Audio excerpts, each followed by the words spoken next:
Delhi university में एक कार्यक्रम में बोलते हुए पेनी बोंग ने कहा कि चीन सदी भर में कम पारदर्शिता के साथ अपनी सेना का उस गति या पैमाने पर मॉडर्नाइजेशन कर रहा है कि जो दुनिया में कहीं और नहीं देखा गया है।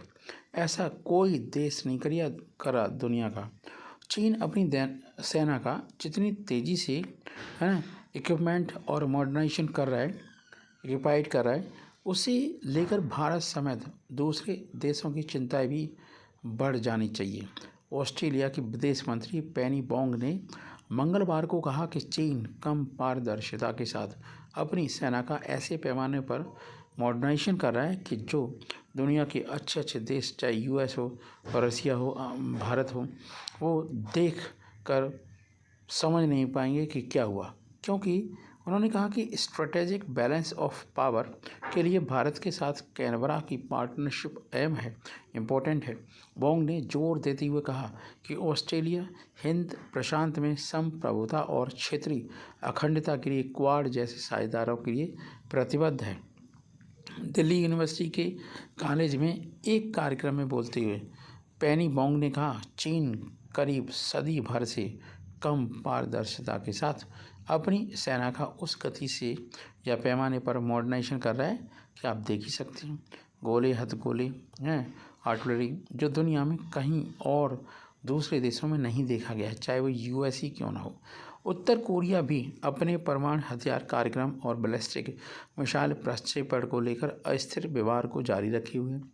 उन्होंने ये भी कहा कि डीयू के श्री राम कॉलेज में स्टूडेंट से बातचीत के दौरान कि ऑस्ट्रेलिया विदेश मंत्री ने स्वतंत्र और खुले भारत प्रशांत क्षेत्र के लिए पार्टनरशिप की अपील की। इससे यह सुनिश्चित होगा कि यहाँ किसी भी शक्ति का प्रभुत्व न हो। यह ऐसा दृष्टिकोण है जो संप्रभुता पर आधारित है। चीन की बढ़ती आक्रामकता का गवाह हिंद प्रशांत क्षेत्र, भारत और ऑस्ट्रेलिया ने अपनी आर्थिक और सुरक्षा साझेदारी को गहरा करने का संकल्प जताया।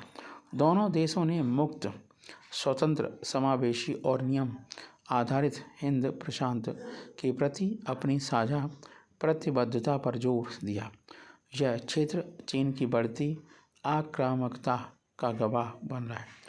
भारत ऑस्ट्रेलिया विदेश मंत्रियों के फ्रेमवर्क संवाद में हिस्सा लेने के बाद विदेश मंत्री एस जयशंकर ने पेनी बोंग के साथ संवाददाता सम्मेलन को संबोधित किया।